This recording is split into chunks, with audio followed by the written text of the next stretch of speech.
त्योहार के दिन प्रारंभ की जा रही है पूरे प्रदेश में। सबसे पहले हरेली त्योहार की आप सभी को बहुत बहुत बधाई, बहुत बहुत शुभकामनाएं। और ये त्योहार आपके जीवन चक्र का एक सुखमय आरंभ हो, इस साल अच्छी फसल आप सबकी हो, इसकी हम सब कामना करते हैं। प्रदेश के मुखिया हमारे मुख्यमंत्री माननीय भूपेश बघेल जी ने एक योजना प्रारंभ की जो काफी चर्चित हुई।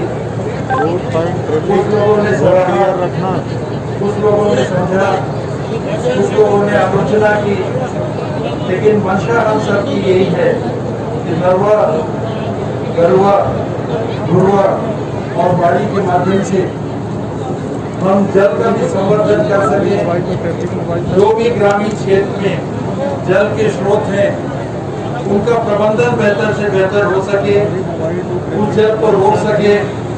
जमीन के नीचे आजकल हम हैंडपंप खोदते हैं, कुआं खोदते हैं, पानी जल्दी उतर जाता है।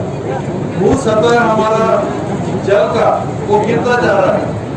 कहीं 50 फुट नीचे जमीन के पानी मिलता था, 200, 300 फुट नीचे पानी नहीं मिलता। गर्मी का दिन आया नहीं और हैंडपंप सूख गए। ये सब का कारण ये है कि जो प्रकृति का प्रबंध था हम लोगों ने उससे छेड़छाड़ की, और जितना हमको उपयोग करना था एक सोचे समझे तरीके से हमने अपनी सुविधा के लिए रिमोट घर में खोदते रहे। तो जय देता तय देता के घर हैंडपंप, और जमीन के नीचे पानी तो नहीं। अगर एक बाल्टी पानी जमीन के नीचे है और उसमें आप पहले एक हैंडपंप खोलोगे आपको कुछ पानी मिले, दूर तक हम नहीं सोच पाए। और आज हर चीज का नए तरीके से प्रकृति के साथ जो हमने छेड़छाड़ किया उसके लिए नए सिरे से प्रबंधन करना पड़ रहा है।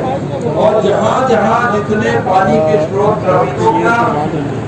जमीन के नीचे पानी का बहाव हो उसको भी सुनिश्चित करना, और अगर कुछ विस्तार के बाद खेती के लिए भी उपयोग में पानी आ सकता है उसके लिए भी इंतजाम करना। ये नरवा, गरवा, घुरवा बाड़ी का नरवा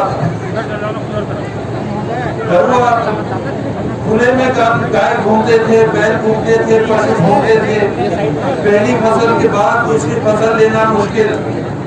और अब पशु अगर सियाना हो गया, गाय अब दूध नहीं दे रही, पहला जोतने लायक नहीं रह गया, तो हम पहले उसको बेच भी देते।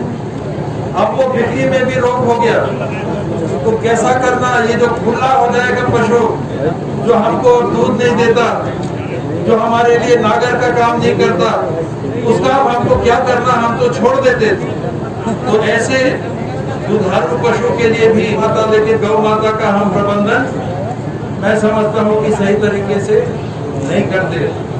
तो गौ वंश का भी, और गांव में और मवेशी हैं उनके देखरेख के लिए ये नरवा, गरवा, घुरवा बाड़ी का गरुआ का इंतजाम था कि एक हम छेका बना दें, एक समय मवेशी यहाँ लाके हम खड़ा कर सके। गांव में गौचर जमीन को करीब करीब हम लोगों ने कब्जा कर लिया, पता नहीं कर लिया कि नहीं आपने, लेकिन प्रदेश का कानून ये कहता है कि हर गांव का 2% जमीन, हर 100 एकड़ में कम से कम 2 एकड़ आपको गौचर के लिए रखना ही पड़ेगा। आप उसका दूसरा प्रबंधन नहीं कर सकते, आप उसका पट्टा नहीं बना सकते कि हमने अगर बना दिया तो हमारे मवेशी खड़े कहाँ हो। तो समय से चली आ रही परंपरा आबादी के दबाव में और जमीन की हमारी जरूरत के चलते हमने बहुत नियमों को तोड़ा, और परिस्थिति ऐसी बन गई कि हमको अपने पशुधन के लिए अगर जमीन चाहिए, उनको चराने के लिए, खड़ा करने के लिए, चराने के बाद बैठाने के लिए, तो गांव में जमीन नहीं बच रहा था। तो पशुधन के प्रबंधन के लिए गरवा जो योजना में लिखा हुआ है उसका हिस्सा, घुरवा जो गोबर खाद, अन्य खाद आप लोग एकत्रित करते ही थे और उसका इस्तेमाल भी करते थे।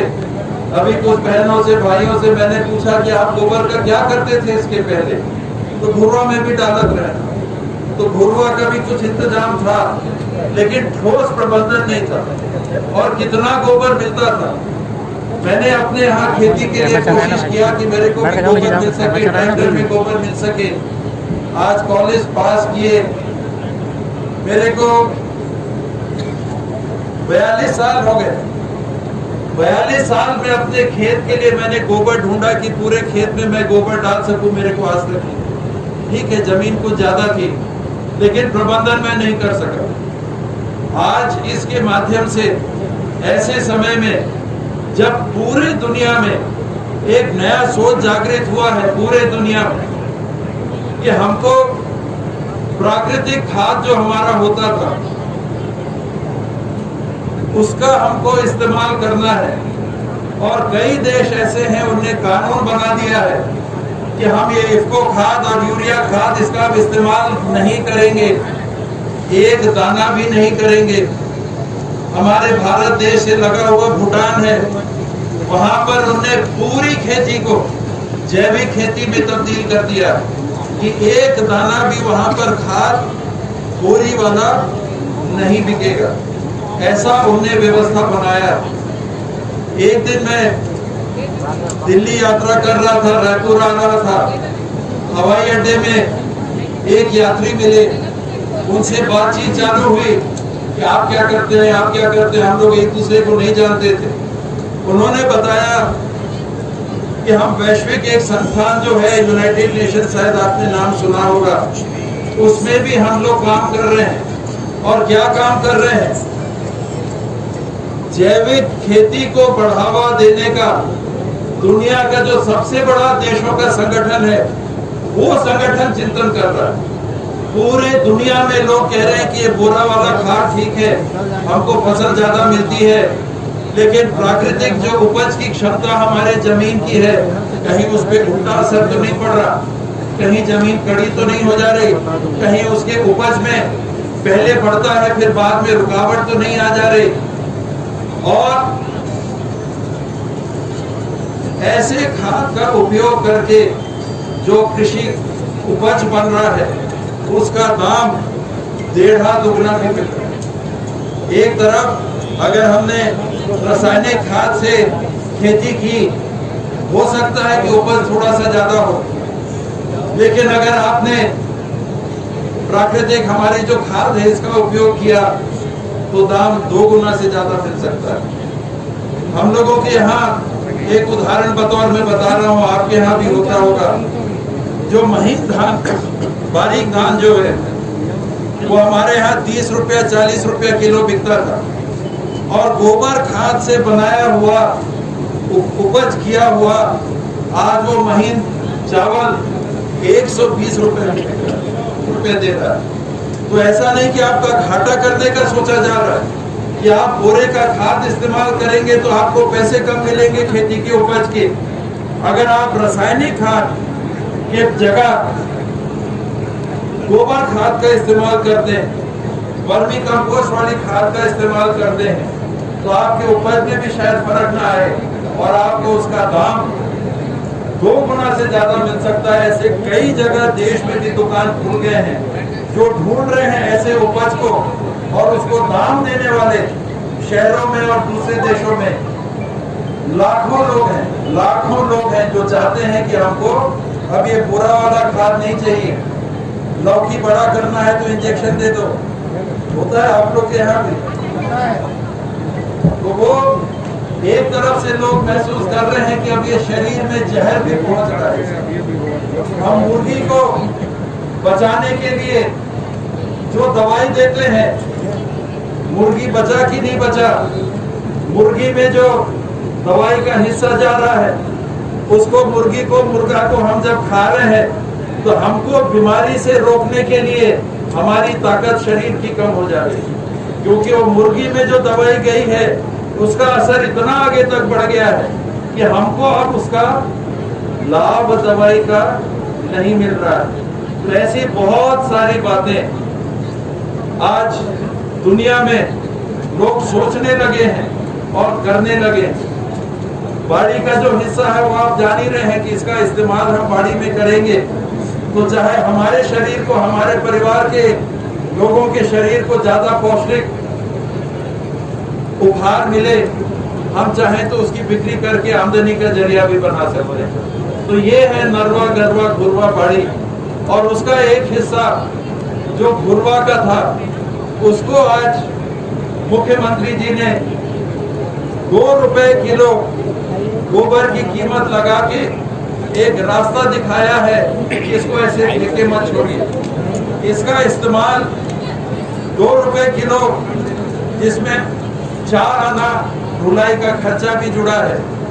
2 रुपए किलो में जो आप गोबर लेके आएंगे उसका आप पैसा ले जाइए, और वर्मी कंपोस्ट से बना के जो खाद तैयार होगा वो अभी 8 रुपया रेट लगाया गया है। मुझे यहाँ बताया कि आप लोग 10 में बेच रहे थे, फिलहाल उसका 8 रुपया लगाया गया है, ज्यादा गोबर आएगा ऐसा मान रहे हैं। और अगर जरूरत पड़ी तो आने वाले समय में इस 8 रुपए के दाम को बढ़ाया भी जा सकता है।